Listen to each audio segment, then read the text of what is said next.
you guys, you are going to love this. LiveGood CEO Ben Glinsky gets interviewed, and he's going to answer all the questions that you've been dying to hear. So enjoy the video. So welcome to our live Meet the CEO webinar. We got our amazing Director of Product Development, Dr. Ryan Goodkin, kind of to moderate today. So Ryan, I'll let you take it away and lead with the questions. All right, guys, let's get right into it, Ben. We've got a bunch of questions. Let's just jump in. Let's see how many we can get through. So Ben, Mr. Ben Glinsky, besides being an awesome visionary leader, who are you, man? Awesome, great question. So who am I? So you know what? I'm just a normal guy. I think, people see me as a successful business person, but the truth is business kind of takes a backseat to a lot of the other things in my life. I think the most important thing in my life is my wife and kids. They get the most of my effort, energy, attention.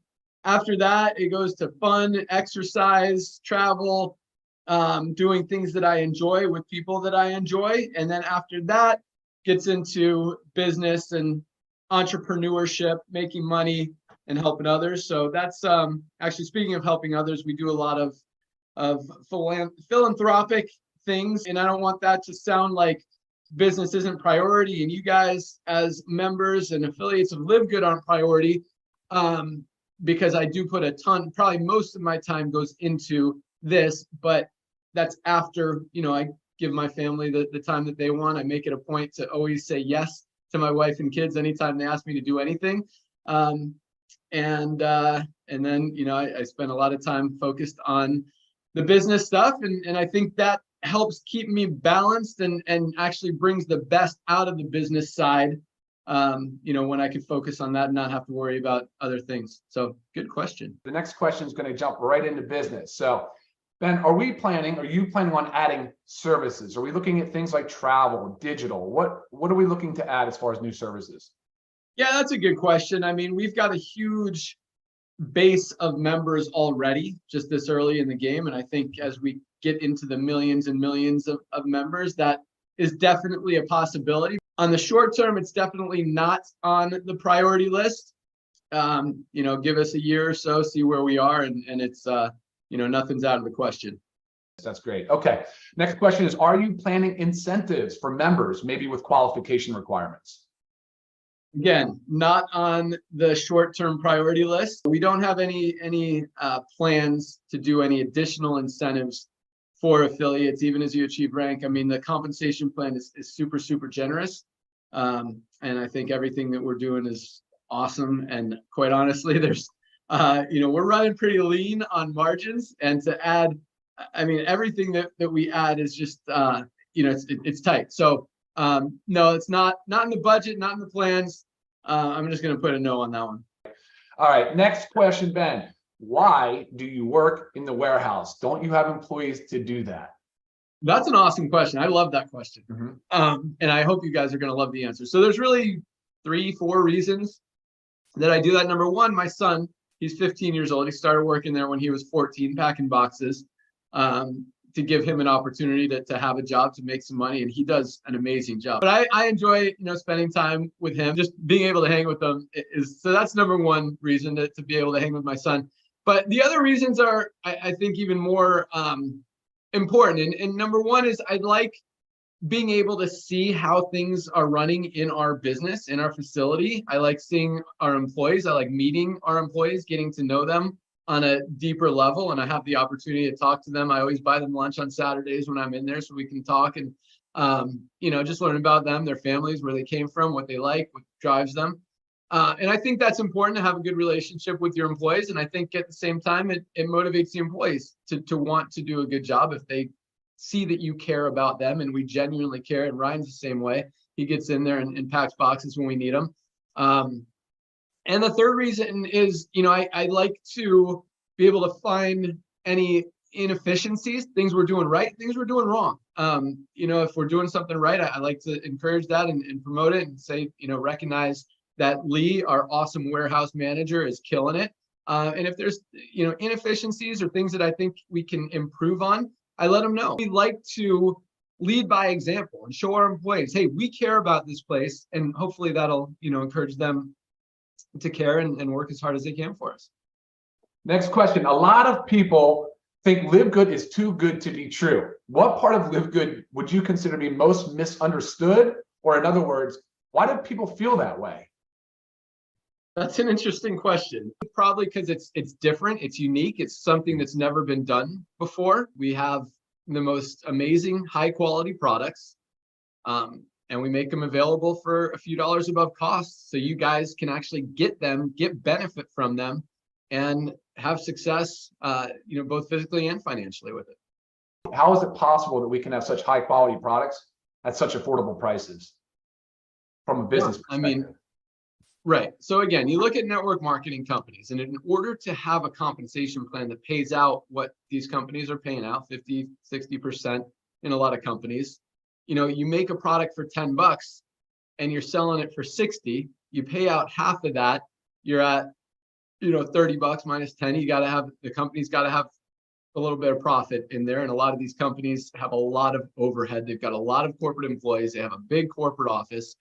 And the company needs to make money. So the way we do it, again, is a little bit different. Instead, it's almost like we're pooling our money together to buy these products in bulk, the highest quality. I mean, Ryan formulates them. He does not skimp on ingredients, on quality, on manufacturing, really on anything, so that we can create these amazing products and sell them for lower prices than everyone else. And still, we have enough of a profit margin in there to keep the company healthy, and to allow you guys to get the products that you need and to save people money.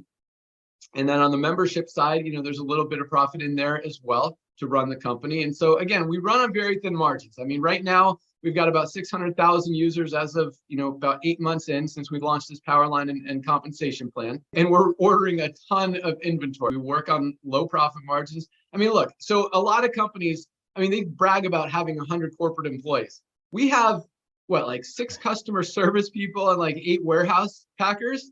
That's our staff. Our entire operating cost is under $100,000 a month, which is very low compared to most companies out there. A few months ago, Ben, you posted a video about the compensation plan. I think it has thousands and thousands of views. There's a question here that says, is there any possibility of the compensation plan being changed? That's a good question. So anytime you change a compensation plan, unless you're just straight adding to it, you're always, if you change something, you're going to help some people and you're going to hurt some people. And we don't like to do that. We don't like the second part of that. I would say most likely no, there won't be any changes. Anything is possible, but in the short term, no.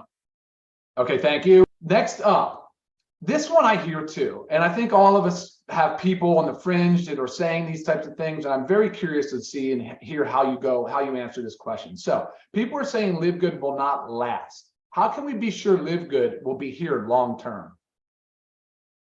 That's an interesting question. I don't know where the concern might come from there, because first of all, we do everything right, everything clean, 100% legal, 100% fair.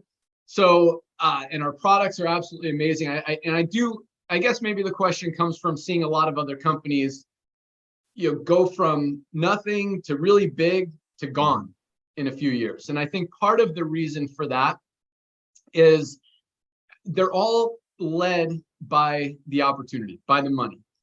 And that's not to say that LiveGood isn't, and I'll get to that in a second. But I think the thing that's going to make LiveGood long term compared to all these other companies is the products. That's what is, look, we're probably selling more, we are selling more products than most companies in the network marketing industry where you have to buy a product to get paid in that company. We're selling more product than almost all of those companies, and there are no requirements to buy product. No one has to purchase products in LiveGood. That's what's going to make this a long-term opportunity. The nutritional supplement industry, I don't know the exact number, but it's a multi-billion dollar industry. We have the highest quality products on the planet at the lowest prices anywhere. just makes sense. People want products, they want value. And again, that word, I'm sure it's going to come up a few more times in this call. They want value. And that's exactly what we're offering. So that's what's going to continue driving this company long term. Yes, I think a lot of people who maybe don't get enough spillover, aren't seeing, hundreds of dollars a month. I think we're going to get people dropping out if they're making $12 a month, even though it's covering their membership, if they're not buying the product. But the people who are buying the product, guys, they're going to stay on this company for years and years and years. Even if they go to another opportunity, another company where they're making money, there's not going to be a better place to get higher quality products at a better price than LiveGood. So I see a lot of people might leave the opportunity side, but continue to be a customer of LiveGood for years and years to come. And I think that's really the backbone. And again, every product that we continue to add just creates more value for that $9.95 a month membership that people aren't going to stop paying. All right, next question. Are we going to add another rank? And I had referenced earlier about adding Crown Diamond. So are we adding another rank? It's possible. As I talked about earlier, our compensation plan, guys, I want you, for those of you who know how to do math, if you add up all the percentages that we pay out in the compensation plan, we pay out 80% on the front end, 80% of the initial $10 and the $40 affiliate fee, 80% get paid out to you guys in commissions. On the back end, it's up to 85%. If you add all those, it's 37.5% in the matrix. It's 45% in matching bonuses, because we pay out all of those matching bonuses. It's not like that 5% or that 5%. It's that 5%, that 5%, that 5%, that 5%. I think 7 times or something, plus the 50, plus the 10, plus the other 10, plus the 5s. I mean, the 3s. And then the 2.5% in the bonus pool. So it's up to, and obviously different legs. Some legs were maxed out. No legs were maxed out because we don't have 5 Crown Diamonds stacked in any individual leg. So we're probably still under 80% total payout there. But that's on the monthly membership. So, and keep in mind, on the yearly membership, we're actually paying out 12 months on only taking in 10 months. So we're paying out 8 out of the $10 or 8 out of the almost $8 for the yearlies. So the margins, again, are really tight. So to add anything to this compensation plan, we'd have to easily be in the millions of members at that point. But at the same time, we'd have to have, when we first launched our Crown Diamond rank, it was because when our first diamond asked me, what do we need to do to get another rank? He wanted something else to strive for. I'm like, as soon as we hit 10 diamonds, I'll add another rank. We hit 10 diamonds. He called me out, like, all right, Crown Diamond's here. So I'll throw the same carrot out there. We have 10 Crown Diamonds. We'll add another rank. We'll put it at that. So there you go. Ben, I think I might replay that answer a couple of times, because that's really important. I like that answer. Thank you. Ben, that concludes it, man. That is everything. I'm hoping this will be the first of a few. Like you said, maybe the others we can do this with each department. But Ben, is there anything closing words that you have for us? Yeah, let me see if anyone else asked me. I've been getting the emails and Facebook message. Here's one.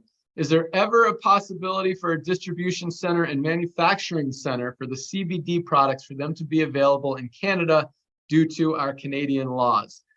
Yes, there is a possibility. It is not on the short-term radar. I mean, CBD, guys, is a great product.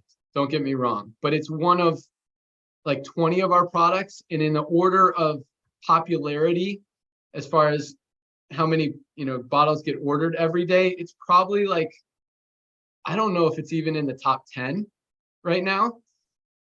Great products, but having that product internationally, having that product in Canada, I don't believe is gonna have a serious impact one way or the other on volume, on memberships, on affiliates. So again, that's not on the short-term plans. Once we get 1 million members in Canada, will it be worth doing? Probably, yes. Thank you guys so much for joining. And anything else, Ryan? I don't think so, man. It was great. Thank you so much, Ben. Cool. All right. Have a great day, guys. Thanks for joining.